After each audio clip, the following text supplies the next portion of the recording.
Got out of shape coming off turn 2. Thought I had a right rear flat. Must have just been I was too high down the front stretch. We're talking about a scare there for a moment. Kyle Busch thinking he had a flat tire after that restart, but the air pressure's coming up. Everything feels good. Remember the report we had earlier where we said the first 10 laps of a stint were important for this team after the restart? They felt like the car needed to handle best in the clean air, or would handle best in the clean air. So to get out front right away on a restart was going to be critical. Kyle didn't get out front. Instead, it's his teammate, Joey Logano. All right, Vince, as you finish up the battle on the right side, Kevin Harvick has been swallowed up by the 60 of Carl Edwards. And on the high side, here comes Brad Keselowski as they both try and go around our pole sitter. Yeah, we talked to Harvick before the race. He was hoping that he had speed that would stay the whole race, but it seems like it's really not working out for him. Well, another one of our stories we talked about. No one on the front row has ever won this race. Who was on the front row? Brad Keselowski, Kevin Harvick. Yeah, and sometimes you go chasing speed, and we heard Kevin Harvick talk about chasing the Gibbs cars, and sometimes it's other things other than those chassis things that you can make a difference in that somebody has that you really can't get there by making those changes, and you get yourself kind of out of line. Yeah, I found myself getting in that same position before, and you find other ways that if you can't beat them the way that they're beating you, you go another direction, and sometimes it can actually work against you. 47 laps to go. It's Joe Gibbs racing up front, but for the first time tonight, it's Joey Logano ahead of Kyle Busch. Here at the Dollar General 300 powered by Coca-Cola, the pit crews have done their job. They're hoping, yeah, our job is over for the evening. It's now up to the drivers as we are looking to go all the way to the end. Race leader is Joey Logano. He is our 7th different leader. We've had 11 lead changes. Now Kyle Busch is second. Then in third, it is David Rudiman. There is the gap back to third. In fourth, it is Carl Edwards. And their crew was wondering about fuel. So we can make it to the end from here? Yes, we can make it to the end. The guys that did not pit are right on the edge of it.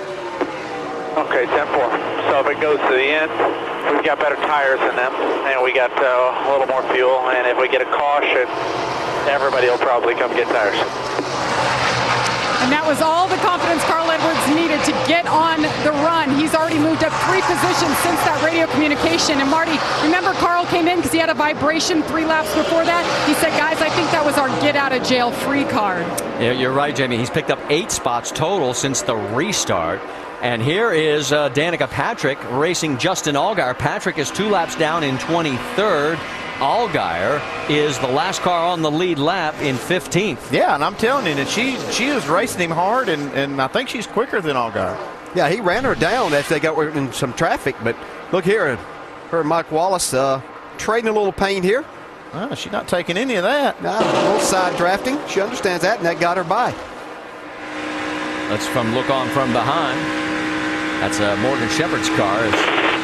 I'm sorry, Joe Nemechek's car. He gets a bird's eye view. You know what's interesting about Allgaier? He's from Riverton, Illinois, about 160 miles southwest of here. And of course, Danica is 107 miles northwest of here, Roscoe, Illinois.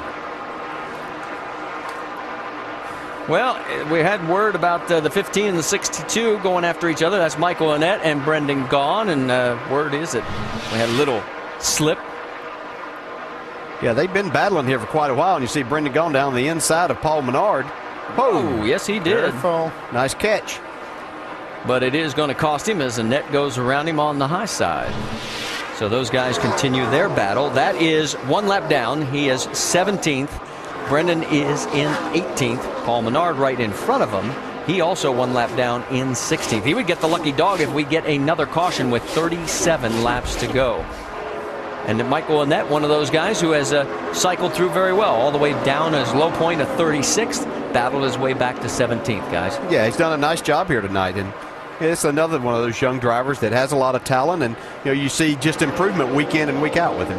Picked up 2 spots in the points at Daytona. He's up to 12th. Our in-race reporter, Trevor Bayne, you're on board with him right now. Bayne, 9th position, looking back at our points leader in the Rookie of the Year chase. That's Mr. Scott. All the Braun cars having a good night so far. Yeah, they really are. Both of these guys doing a nice job here. Vince?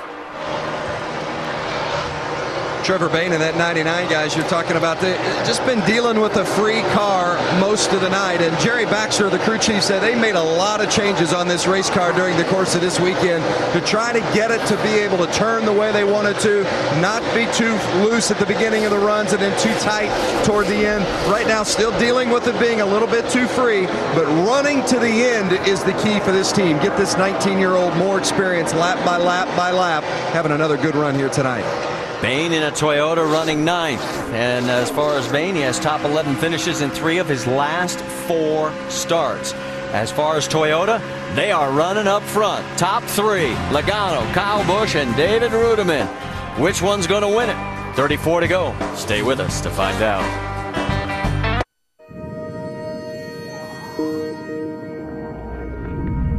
Expectations. They have a certain way of showing up just about everywhere. You can run from them, meet them halfway, or do what any hard-working man ought to do by grabbing hold of those big expectations and taking them anywhere you darn well please. Motor Trend's 2010 Truck of the Year, Ram. The Grand Prix of Trois-Rivières, a uniquely Canadian celebration of speed, from NASCAR racing to open-wheel stars and everything in between. Join us for the party. Joe Gibbs Racing has owned the Chicagoland Speedway and Nationwide Series competition the last 2 years. A couple of years ago, Kyle Busch did the victory celebration, while a year ago it was Joey Logano holding off his Gibbs Racing teammate to score the win. This race tonight has turned into a fight between the two late in the event, with Kyle Busch doing most of the leading tonight, but Logano getting by on a restart with 53 to go and opening up better than a 1.3 second lead. You see, they've run 1, 2, 6 times in Nationwide Series races. Logano and Busch have, with Logano winning 4 of those, including this race 1 year ago. David, Logano's out front by a second and a third now with 27 to go. And Alan, I know you took note of when they pitted last time, they were right on the edge of their fuel window. The conversation between Joey and crew chief Kevin Kidd went something like this: can we make it? From the driver, they always want to know that. Kevin Kidd's response was, we are fine to the end of the race. Unless we go green, white, checkered, please save me some fuel. So they're good to lap 200 for sure, but if they go beyond that, it will depend on how much fuel Joey Logano has been able to save this race car. Vince? Well, guys, the 18 car of Kyle Busch, of course, hasn't had this position to look at very often throughout the course of the night. His car has been so good in clean air, but the one problem that he has had is when he's had to deal with traffic and the car has tightened up. He's not been happy with the air pressure adjustment that they made in that left rear. Doesn't feel like the car has quite had the speed that it had earlier in the night. Jason Ratcliffe, his crew chief, trying to keep him calm, saying, we'll get another yellow, we'll have another shot, be patient. Doc? The good news for David Rudiman is he loves how well his car is running right now here in the final laps. The bad news is they are about 7.5 laps shy of the checkered flag on fuel. They are hoping and praying for a caution flag in the next 15 to 20 laps or so to be able to come in and take 2 tires and top it off, or else they're going to have to pit under green, and any hope of a top 5 finish will go away. All right, Doc, thanks for the update with now 24 laps to go. The margin about a second from Joey Logano back to Kyle Busch. And you notice the look on Jason Radcliffe's face? That smile was gone now that they're back in second place. They're seeing deja vu all over again. Remember at the beginning of the broadcast we heard the radio from last year? Yeah, I mean, it's, you know, he said he's just driving away from me. It looks like it's happening all over again. Although Kyle's staying fairly close. He's staying within touch of Logano. And he has beat him the last couple of laps. Actually, the 20 car moved up the track some to about the second lane and actually started pulling away from Kyle. But he seems to have slowed down a little bit the last few laps. One thing that's puzzling to me, though, is why Rudiman would not have pitted when he had the chance if he knew they couldn't make it to the end. Yeah, being that far short, saying they're over 7 laps short, doesn't make sense that they wouldn't have hit pit road that last time. I guess they're just gambling on a long run here where everybody will make a pit stop for tires. You know, but before the end of the race. And a lot of guys are hoping for no green, white checker because there would be a lot of cars in jeopardy. One person that is hoping for that is Carl Edwards. He's got a little bit of cushion. He pitted under that last caution. All right, there is the fuel that we estimate are in the tanks, and Ruderman is in biggest trouble. Doc? You know, I asked